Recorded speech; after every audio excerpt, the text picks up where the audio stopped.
Prezados irmãos em Cristo, sejam todos muito bem-vindos a essa reflexão gravada nesta quinta-feira, 15 de julho de 2021, no Centro Espírita Harmonia e Fé, casa de estudo, trabalho e oração. Casa que certamente já se encontra preparada desde as primeiras horas do dia, tanto no plano material como no plano espiritual.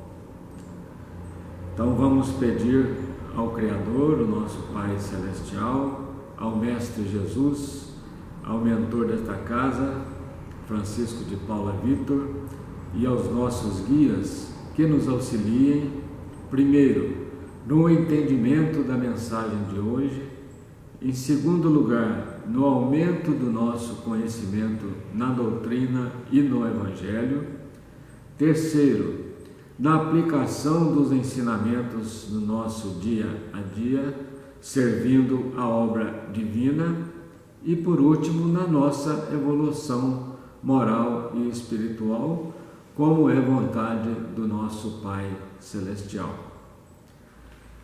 Jesus afirmou certa vez que sempre que se reunissem duas ou mais pessoas em seu nome, ele ali estaria.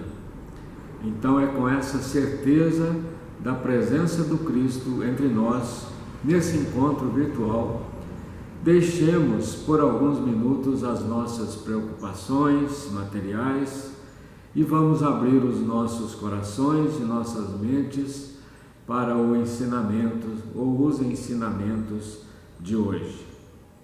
Pai nosso que estais nos céus, santificado seja o vosso nome. Venha a nós o vosso reino, seja feita a vossa vontade, assim na terra como nos céus.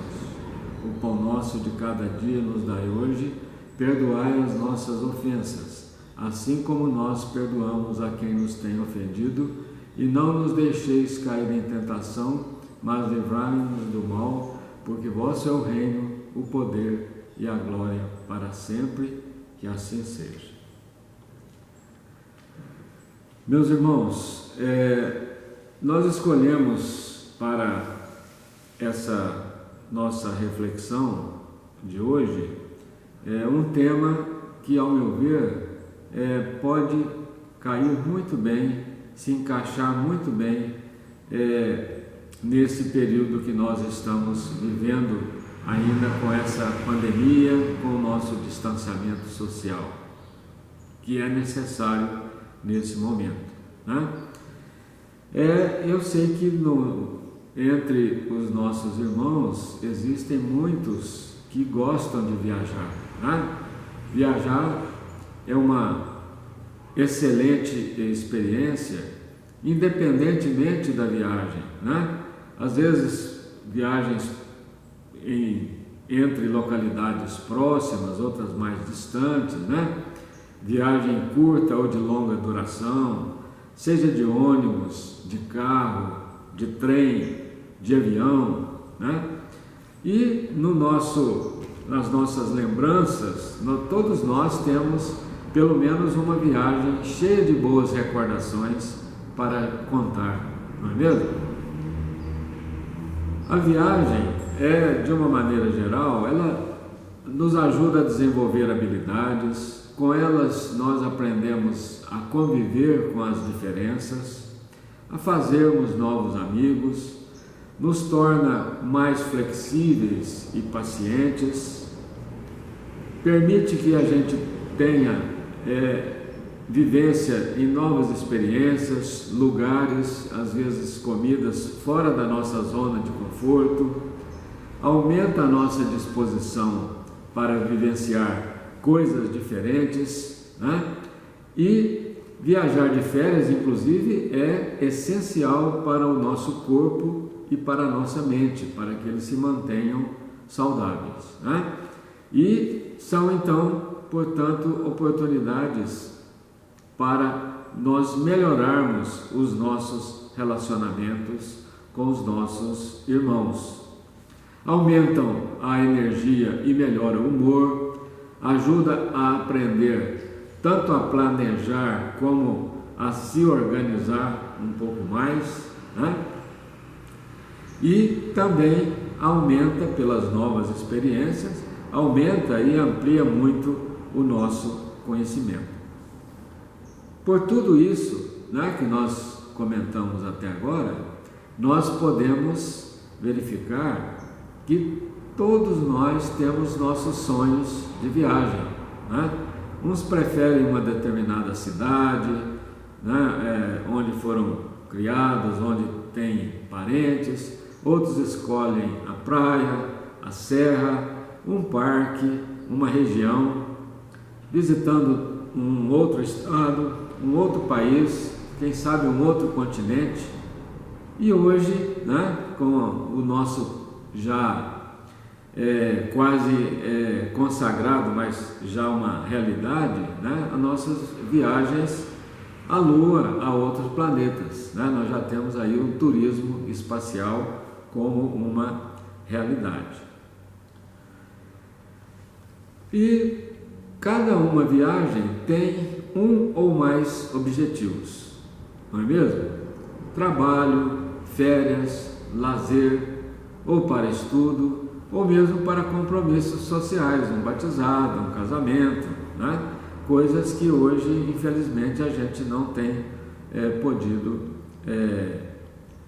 se fazer presentes, né? Devido a que nós não podemos provocar aglomerações, nós temos que manter o nosso distanciamento social, né? Mas existe também aí o turismo ecológico, o turismo religioso, né?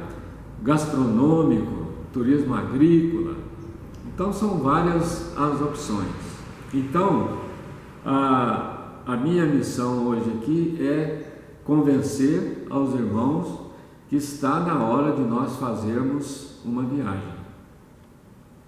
E eu me inspirei, né, nesse livro aqui, que sempre utilizo de algumas passagens desse livro, de alguns capítulos, né?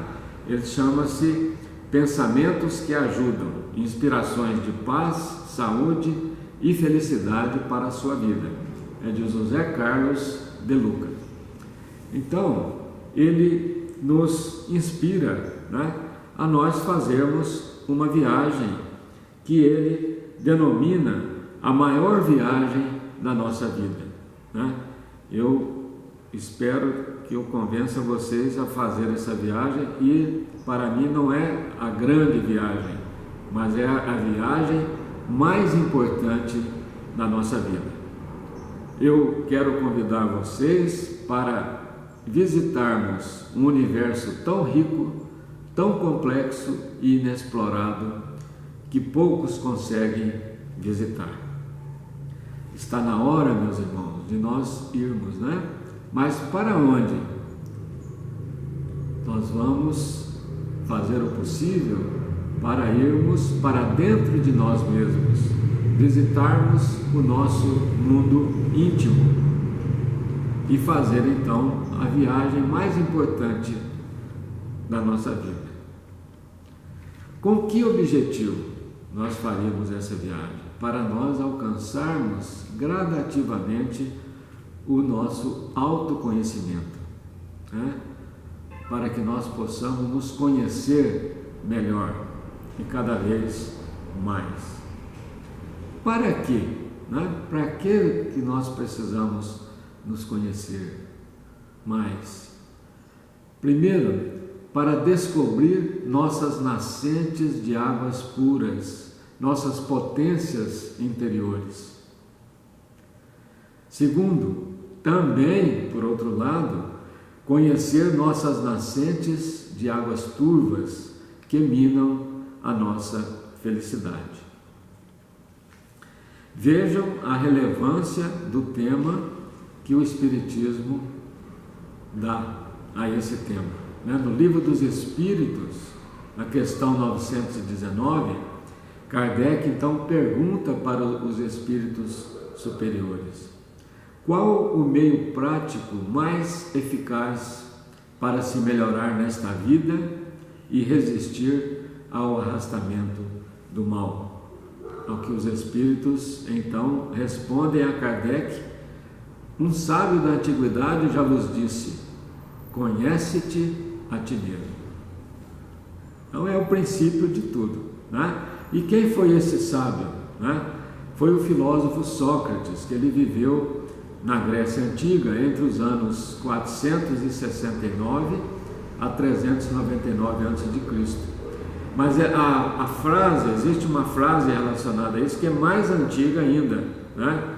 A história revela que na entrada do templo de Delfos existia uma inscrição que data de antes de 500 anos antes de Cristo, que a frase é a seguinte, a inscrição: ó homem, conhece-te a ti mesmo e conhecerás os deuses e o universo.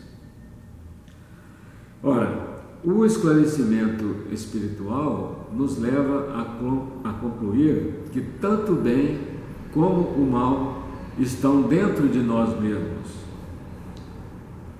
Deste modo, dentro de nós também estão tanto o caminho para a vitória como da queda, tanto o remédio que cura como o veneno que nos adoece, as razões do agir construtivo, mas também da conduta destrutiva, as causas para agir como um guerreiro e também as razões da insegurança e da fragilidade. Tudo está em nosso íntimo e é necessário que nós conheçamos ou comecemos a nos conhecer melhor. Agora, existe uma certa dificuldade para se realizar essa viagem interior. Qual seria ela? É o medo de nós enxergarmos o nosso lado sombrio. Não é, por exemplo, não é agradável nós verificarmos que nós não somos tão bons como nós imaginávamos. É um risco, né?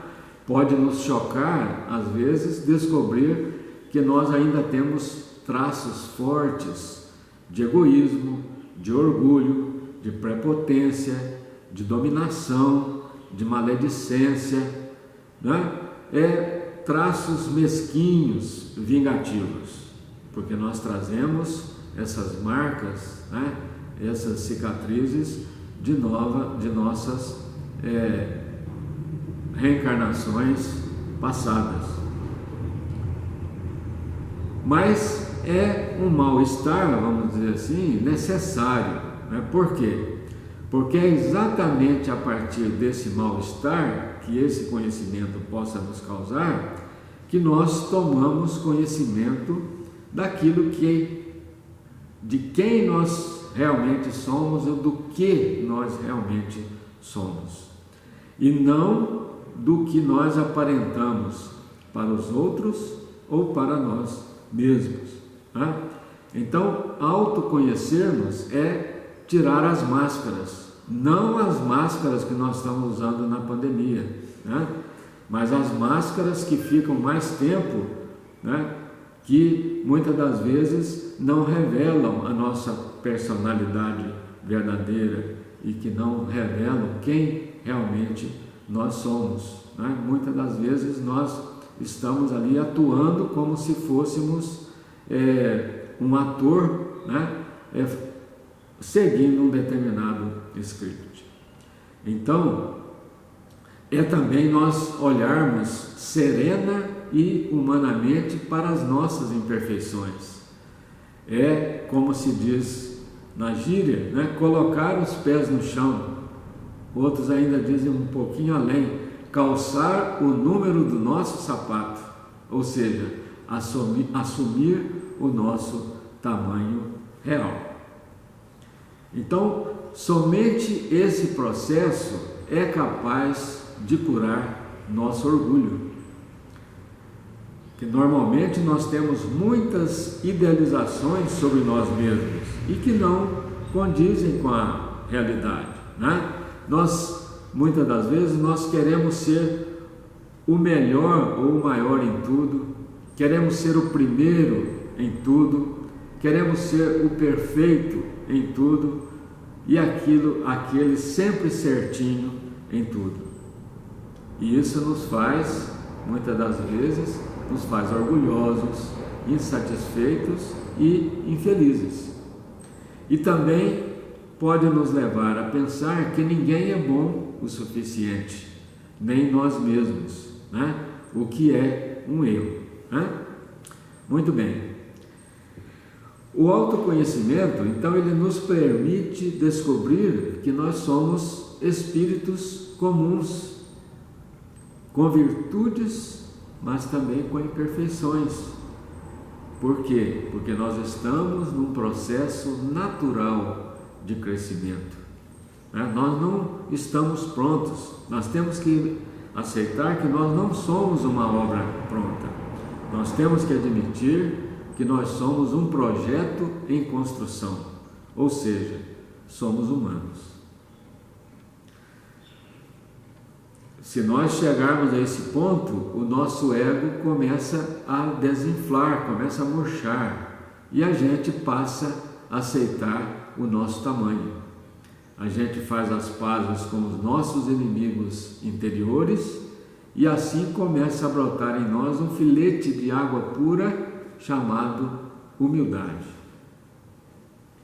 Algumas ilusões chegam ao fim, muitas guerras se acabam, nós nos sentimos mais leves, mais tolerantes conosco e com as pessoas, e em paz com a vida e mais felizes. Começamos então finalmente a direcionar as nossas potencialidades, começamos também a reconhecer as nossas limitações, combater os nossos vícios, aprimorar, burilar as nossas virtudes e reconhecer que nós somos parte de um todo que é a criação divina. Então eu gostaria de perguntar a você, meu irmão, como é que você se posiciona com relação a esse tema? Você está decidido a fazer a viagem mais importante da sua vida? Procuremos começar então agora, nesse período que nós não podemos fazer uma viagem material, vamos fazer essa viagem ao nosso íntimo, né? E começar então realmente a nos conhecermos melhor e dessa forma procurarmos agir de acordo com a missão que cada um de nós recebeu aqui nessa reencarnação nesse planeta Terra. Que a paz doce e serena do Cristo nos conforte e console para todo sempre. Amém.